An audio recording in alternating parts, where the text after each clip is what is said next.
The next woman you're going to hear from, now we're going to get into something that's happening as we are taking care of our aging parents. There's this diagnosis called compassion fatigue.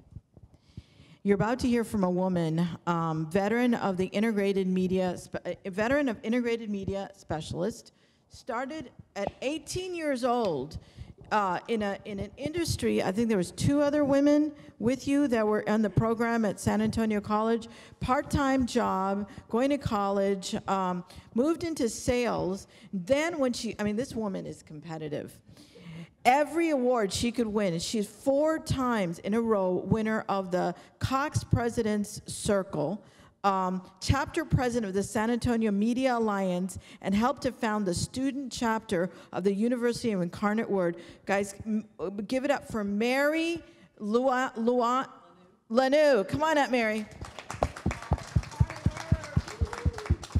Now she's not going to tell you, so I'm going to tell you. She had her second marriage, met Tom in 2005, married him in 2007, panelists. 12 months with her new husband, finds out that he's a recovering alcoholic. She attends her first Al-Anon meetings to support him, as a good wife should. I want to say less than a year later, 2012, she finds out he's got terminal cancer. Now, she is with him on that journey to get complete with his kids. Christmas was incredible. She won't possibly mention to you, she was there as he's getting complete with his son and his daughter, because now we don't know how long he's going to live. He's having procedures done to save his life, but then he goes to her and says, I shouldn't have done it. And she wants to say, but it saved your life. You had to do it. So imagine being torn. Now, I explained to you that she's a high achiever, because I don't know if you noticed, she's kind of really good looking still, right? Like, she's got a lot of life to live, but compassion fatigue is you're on this journey, and it's not even yours. You're with someone else. And as we see our parents get older and they're going to go through what they go through, this is going to be very common. And this is actually Jana's specialty. So the signs of compassion fatigue, the symptoms are chronic physical and emotional exhaustion, depersonalization, where you're actually numb, feelings of inadequacy towards the therapeutic and caregiver relationship, irritability, feelings of self-contempt. Can you imagine? She wants to go on and says, like, enough already. Okay, because she's got plans for her life. Difficulty sleeping, weight loss, and headaches. Those are some of the symptoms. Mary, weight gain. Okay. Mary, this is something new in our industry as a counselor. We're just now learning the impact to you, the individual. And I know I've got questions, and we're going to have Jana speak about compassion fatigue that you're experiencing. Is there something you'd like to tell us? I wanted to establish that she's a badass. Did you all get that she was a badass? And then to have this, and so the alcoholism, and then the cancer, and now sometimes PTSD. I mean, you never know what you're going home to. You kept your job because of the health insurance for Tom. By the way, is Tom here today? Okay, all right. I didn't think he could handle it. Okay, I understand. He doesn't like to talk about that part of his life. As Sunita said, I met him in 2005 at a scavenger hunt for Ray Feo here. Most of you are familiar with that. So I do a lot of charity work as well through the radio stations. And we married 2 years later. I knew something just wasn't right. We'd go out and have a good time, split a bottle of wine, hang out, and then we got married. He was commuting to Austin. We live in Universal City, and I knew something was wrong, and then I found out that he was ordering Xanax through overseas pharmacies and drinking, and when you put the two of those together, found out later that He's not ever allowed to ever have anything ending in Pam again, so those medical people know what I'm talking about. I didn't really know what that meant. I can have a drink. Can you hear me? I can have a drink or two, so now I kind of joke about that he's my designated driver if I go out and have events, which I do have multiple ones because of the work that I do. So he went to 2 rehabs up in the Kerrville area, and I went to a family meeting at one of them and learned a little bit about what was going on in his mind, and whether I've heard different stories on this, but you professionals would know that I was told that 15% of the population of the entire world has a predisposition to addiction, alcoholism, that kind of thing, and the rest of us can have a drink, step away, have 2 drinks, 3 drinks, and not have to drink everything in the room and pass out, or drink until we pass out. I didn't know what that was. I don't know, So I learned about that from the second time he got out of rehab. At one point, I haven't told you this, but when he got an apartment in Austin so he could commute, and the reason he got the apartment was so he could do whatever he was doing. And I'd get these cryptic, gobbly texts at midnight, and I'd jump in the car and I would drive to Austin to go find where he was. I mean, that's the story of a lot of people that have families that are alcoholics and in that. So I did that, and then I'd go to work the next day. I'd come home, I'd sleep for a couple of hours, I'd go to work. And then one time he walked across, I kept yelling, I'd go like, why do you have to drink? Why? I don't understand. I'm not a professional. I'm like, I don't know why you're doing this. This is not making any sense to me. He walked over the bridge over Onion Creek in Austin one day, and I thought he was going to jump off that bridge because he was so tortured with this pain that he had of this alcoholism. And he was at the time early 50s. He's only 58 years old right now. So I got his partner. He was working in a car rental industry. And I said, somebody's got to he's got to go. I called La Hacienda, and I said, what can I do? Well, he has to admit himself. You can't just, something has, I'm going crazy because I'm not knowing, and I'm trying to maintain my work, and I do work in a very high stress work. I'm in sales and radio, so there's a lot of competition. 7 radio stations, a digital company that we do now. I've had to reinvent myself with that. But yeah, so I didn't know. He went, got the second time he went, he walked away. He went to, thank goodness in this state, you have to wait 3 days, I think, to buy a gun. I don't know necessarily he was going to kill me, but I think he was going to kill himself. He went and he was able to rent a car because he had his credit card, and he drove to San Antonio. I went and stayed with a friend because I thought he's coming to kill me. I don't know, maybe not. He wasn't. He was going to kill himself. So luckily, he wasn't able to buy the gun. He made it through the second rehab from that day forward, which was he spent a Thanksgiving in rehab the second time. In 1 year, he went twice, has not touched a drink since then, has no desire. Went to 1 or 2 AA meetings, but one of the things that Laha did for me was they said, you need to go to Al-Anon. And I'm like, I don't have time.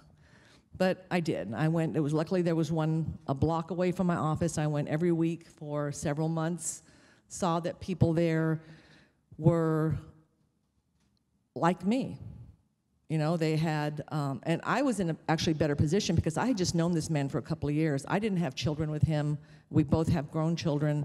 But I knew that I had to figure out what I was going to do with this relationship. Was I going to stick around? Was I not going to stick around? I didn't have to stick around because we hadn't been together that long.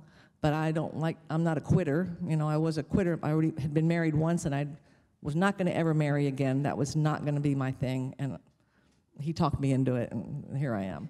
So I went to Al-Anon for that period of time, figured out. He came out, he was really not going to drink again. I made him go find and show me where he had hidden the Xanax that he had. There was still some hidden around. All these Canadian pharmacies that send people things, you can get all that stuff. And having a Xanax with a drink made it like 10 times more potent or whatever. So I continued my work. One of my managers at the time said, I don't know how you're doing this. And I said, well, I have to maintain my business. I have to sell advertising. I have to be a fun person. I have to do what I do.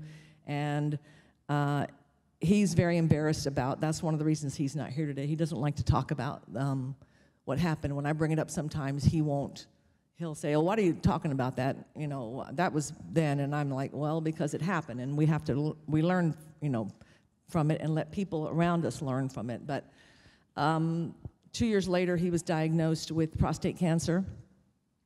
It had already spread outside the capsule. So he had a prostatectomy, had radiation first. It had spread to his hip, so it was already in the bone. And had that removed. And that was 7 years ago. So one of the first things we asked the doctor was, how much time do we have? You know, it's like, I don't want to know that. I don't want to know that. I don't want to ask that question. He, in front of me, at the urologist, Dr. Kella, Naveen Kella, I don't know if those of you are familiar with Kella, very excellent robotic surgeon, also Indian, of course. All the good doctors are Indian, right? We ended up, now we're patients of MD Anderson in Houston. Now we can go here locally because there's an MD Anderson in San Antonio, and we're able now we were told about 3 years ago that, 3 years maybe he has. But with the treatments that are out there now, and let me back up real quick. So I know you don't believe this, but I'm going to be 69 years old next week, in 2 weeks. And I continue to work. I could be retired. I'm already drawing Social Security, but because I had him on my insurance, and as I said, he's only 58, I need to keep working for the insurance.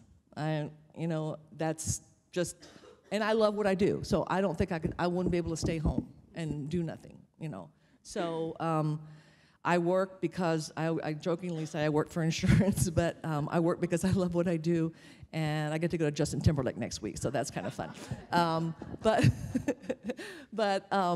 So I've, hearing that diagnosis from the doctor herself in Houston, he has had immunotherapy, which is the latest treatment, which has going to extend his life, if anything. So I think all this stuff is working, and he's a pretty positive guy. He has a positive outlook.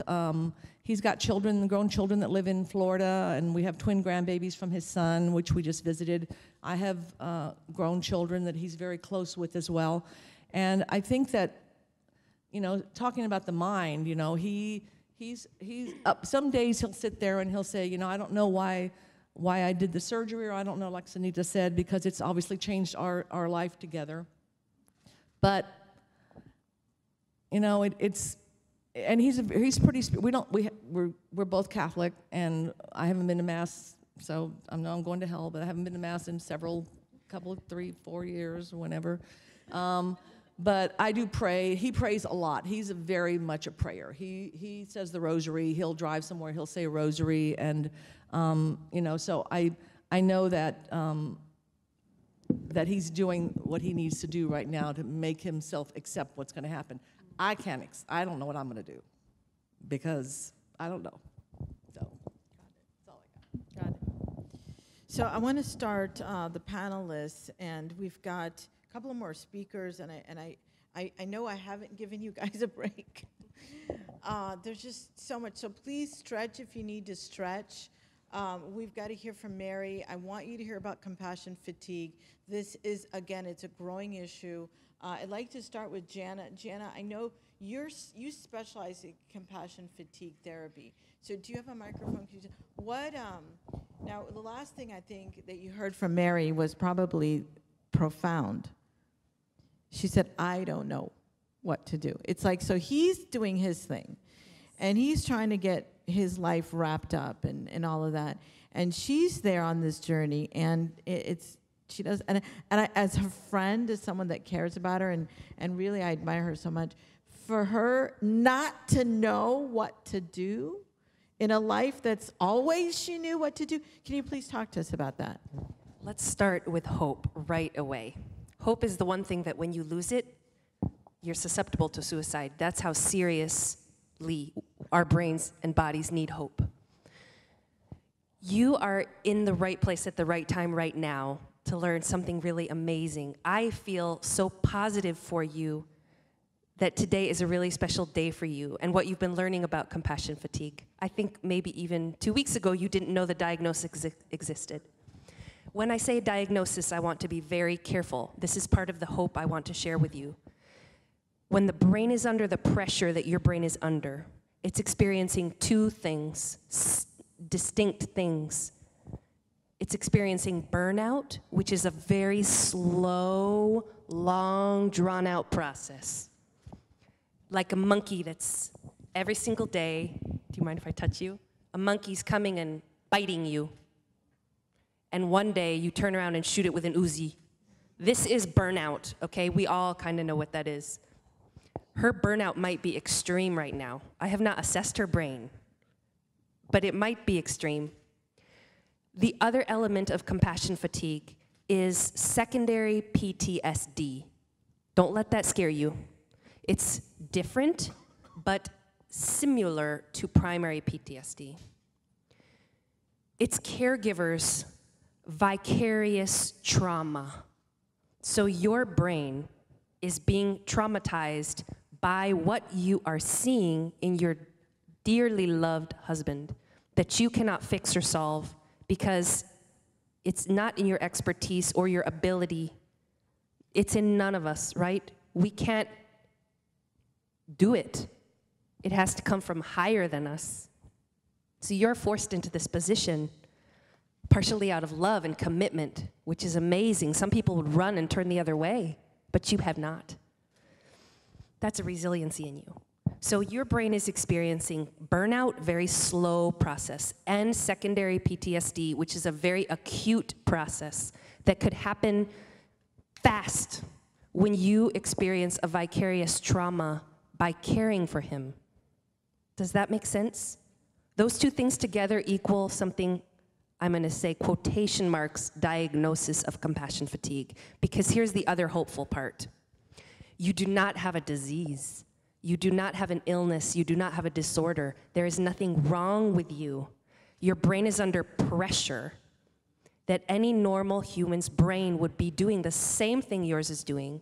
And once you learn how to do self-care, self-regulation, and how to make meaning out of this trauma in a way that you can detox it out of yourself regularly, you are then empowered to face the situation with the tools that you need. Like a soldier, you have your armor, then your brain no longer experiences compassion fatigue. Then your brain can become drawing meaning from the new calling that you have, because truly what you have is a new normal. And it's like the grieving process. The turnaround is when you say, okay, this completely sucks. I hate this. But this is my new normal, and so who am I going to be in light of this? This could be the opening, the transition to more meaning for you than you ever thought possible, and a transformation in you as a person. So I am excited for you because I don't think you're going to back down from this, and I don't think you're going to say, oh, maybe I need care too. I think you're going to find the care you need and get it treated. One of the best systems out there to treat the brain for compassion fatigue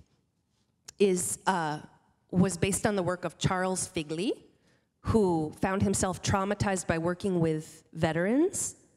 He actually established this, quote, diagnosis, right? We're saying diagnosis because it's a set of symptoms that would affect any human being in similar ways. You're among friends. We would all be feeling how you're feeling.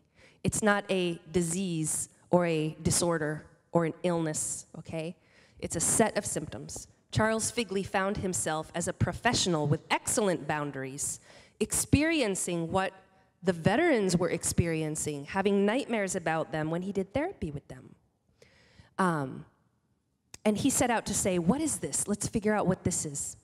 Later on down the road, Florida State University and the Traumatology Institute of Canada, the Green Cross, people like them, started to do research with people who ranged from EMS providers to those who were caring with loved ones that had Alzheimer's. And they found this set of symptoms now called compassion fatigue. They look very similar to PTSD, and burnout.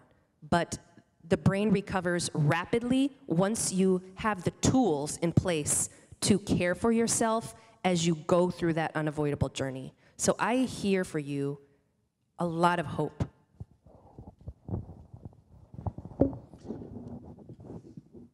I'm sorry, but I feel differently about this. And I have to be blunt about this, all right? Your husband is like a parasite to you. You got into this relationship. I have so many questions for you, and I don't think this is the forum for it, but I have to tell you what I think, all right? If you put your hand on a hot stove, you get burnt. And then you removed your hand away. When you got married, you put your hand on a hot stove. You found out that he was an alcoholic. And just when you were about to take your hand off the hot stove, he got cancer. And so your hand's been on that stove since you got married. And the future is your hand is going to be on a hot stove until the end. And there's no end in sight. Whether it be 2 years or 5 years, but as long as you're in this marriage, you are being burnt. And you're being destroyed from inside. It would be different if you had a relationship where you were with him for 20 years and you had a great life before, and now things happen. But you only knew this guy for about a year before things started happening. You're 69 years old. This is very, very tough. And I know that you're hopeful, but there's no hope here. Because he's going to have cancer till he dies. And until he dies, you're going to be burnt. Unfortunately. You know, your body's being traumatized. You know, we talk about PTSD. You are really it's like if you in a war and people are shooting at you the whole time. But Dr. Wilson, what about the possibility that she has found purpose? So she's 69, she's got everything going on in her career. And actually she met Tom, how old were you? How old was I? Yes. 56, 55. She was 55 when she met Tom. And I mean, everything was going great. And a lot of 55-year-olds have raised their kids, and all of a sudden there isn't some reason to jump out of bed. What about the possibility that caring for someone that we love, or an elderly parent, Well, a lot of us are going to be Sunita, facing. What do you think about that? I don't think everything was good. They were together for a year and a half before they got married. That was a deceitful year and a half. So they didn't really have a chance to really have a real relationship. A year and a half is not a long relationship before you find things out, after you get married. So they really didn't have that time to really bond and form that deep relationship. You really didn't. Like I said, if you had formed that bond and spent 10, 15, 20 years where you had a real relationship, and then this happened, I can understand that. But I can't see much positivity going forward because he's going to get worse, and as he gets worse, it's going to take its toll on you. And I hate to say this. I truly hate to say this. The best thing that can happen for you is if he did not live a long period of time, unfortunately. If I can go and touch base on choices. You know, we're conscious beings, and at any time in life, we choose one way or another. And the point that you're at right now represents a very mature decision of how you are looking at your environment and how it is impacting your multi-dimensional being.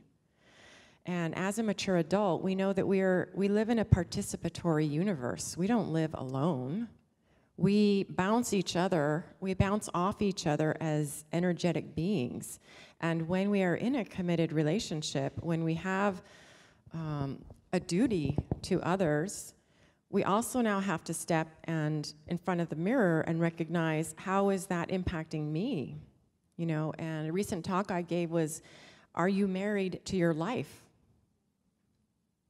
So before we even ask, what impact is this other person having on me? And that's for the doctors to talk about stress. I can't wait to hear about that. But, you know, are you married to your life? And it sounds like you haven't quite committed to that yet. And I want to ask you about that, to focus that back on you. You know, you are beautiful. You are vibrant. I can feel that. You have this sense of lots of purposes, and that this relationship is not nurturing, but you are in this relationship, and we are each mirrors to each other. How can we best show up in that? And how can we use our nature and nurture to bring the best out of that so that we can transcend to our next future self? Now, there's a lot of science going on right now about habit evolution and the loop of our habits. And a lot of that is saying that we can't actually dissipate or get rid of our addictions, but we have to replace it, the reward and the response of that. And what you are doing is that this relationship is that reward. It is a part of you continuing on and is part of your purpose. Well, I want to make sure that we stay true to this. Mary is the expert. Mary, I think Maggie brought it up, and I know I really want to hear from the doctors on the side. Teach us, I know, it looks like you're at a crossroads on making that decision, the mirror. And I must say that whether or not her husband is in the picture, her brain has already been influenced and is having signs of compassion fatigue. Whether he lives 10 years, whether he transforms or not, compassion fatigue recovery is about care for the caregiver. So in my mind, he is totally secondary. And I appreciate very much your wisdom about the relationship health. She's facing major decisions. But you as the caregiver will have to be treated totally apart from him and his issues, and you deserve it. Please, questions for Mary. I want to make sure that we honor her as the expert. Did you have a question? Yes, Dr. Actually, I wanted to kind of put everything in a little bit of a perspective. See, what you're going through is real. And, it is not my job to tell you, hey, this is, you should have made that decision. We have crossed that bridge, and that's absolutely not my prerogative. My job is exactly what you mentioned right now, is that how do you get better from where you are at this time? And so I will never use the word hopeless. Absolutely never. You can always do better than, you can feel better than, you can thrive better than where you are at this time. And there is never no hope. Even for a person with terminal cancer, they can live a little bit better tomorrow than what they are doing today. So where do we go? So, we try to go the cognitive route, find a purpose in life, rethink how you're doing, yes. But that's one aspect. But there are certain self-help we need to do. Let me just give you an example of a patient who, several of my patients go through compassion fatigue. That is, you beautifully described all the things, which we essentially call it burnout in the work field, and we call it compassion fatigue as secondary traumatic stress, and then associated with this problem in healthcare field also. Now, this patient, she works in a healthcare clinic, has no family, nothing, just goes to work in the morning at 9 o'clock, answers phones until about 5 o'clock. The phone doesn't stop ringing, goes home to a dark house, nobody else. She just lies down there quietly and then wakes up the next morning and comes back to work at 9 o'clock in the morning. This is her life. So there's really no joy in life. There's no recharging of the battery. So just telling her cognitively that find a purpose in life alone is not going to fix the problem. So we need to also do you beautifully described as self-healing. So self-healing starts right away. So there are simple methods of self-healing. And there are, I call mind-body exercises as bringing your head, your heart, and your hands together, which means cognitively you know that is absolutely important. It kindles a positive emotion in you, and you do a physical activity.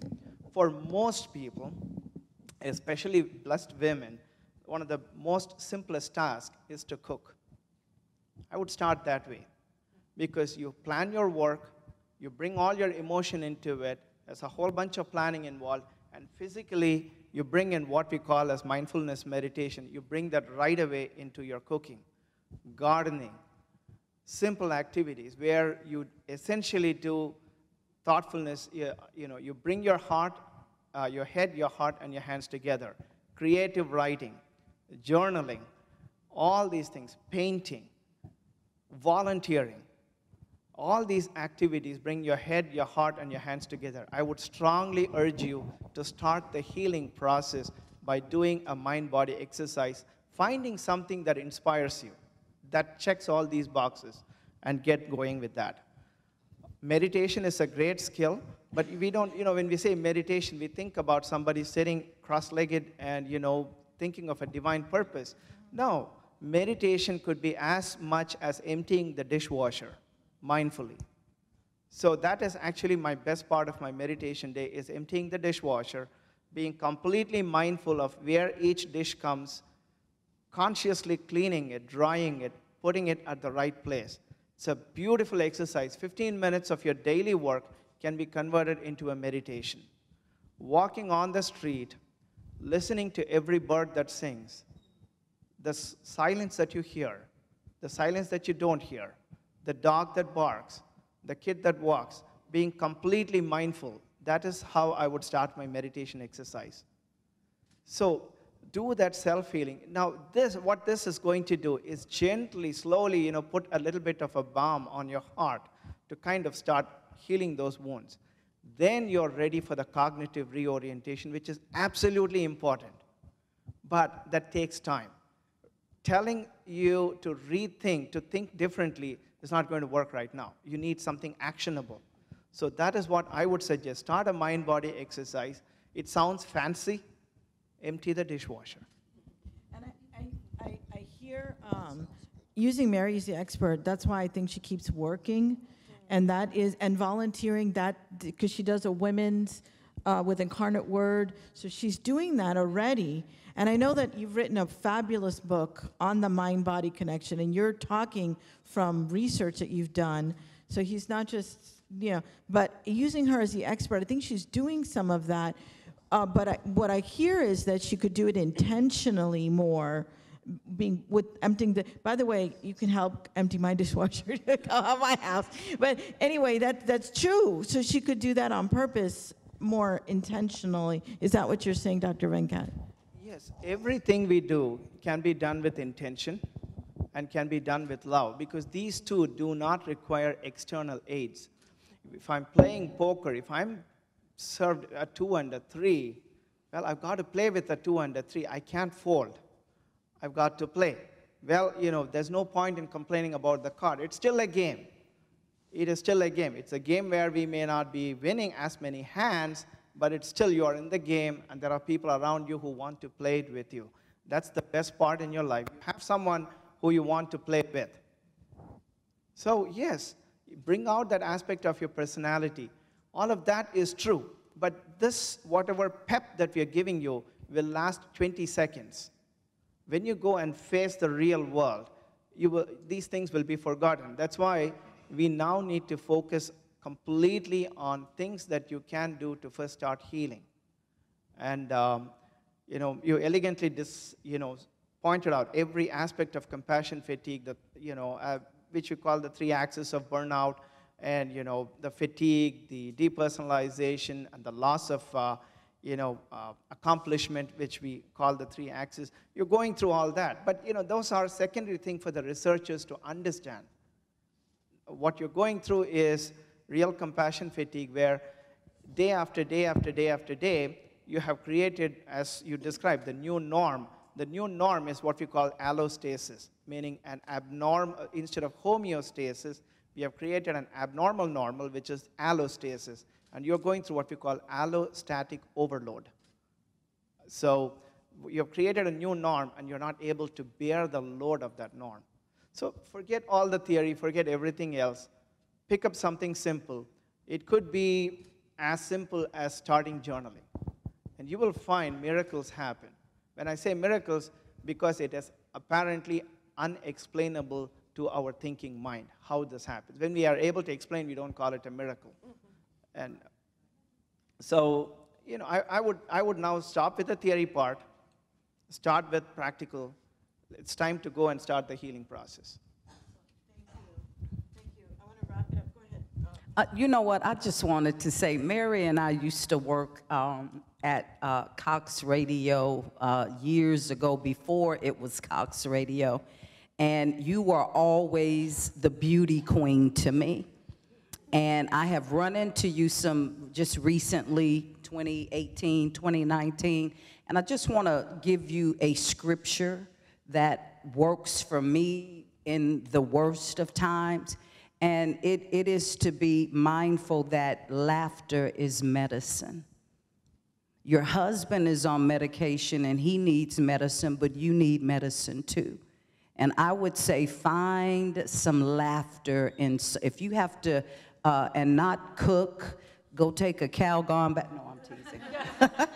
Take a Calgon bath and just remember the joy that you've brought to people's life.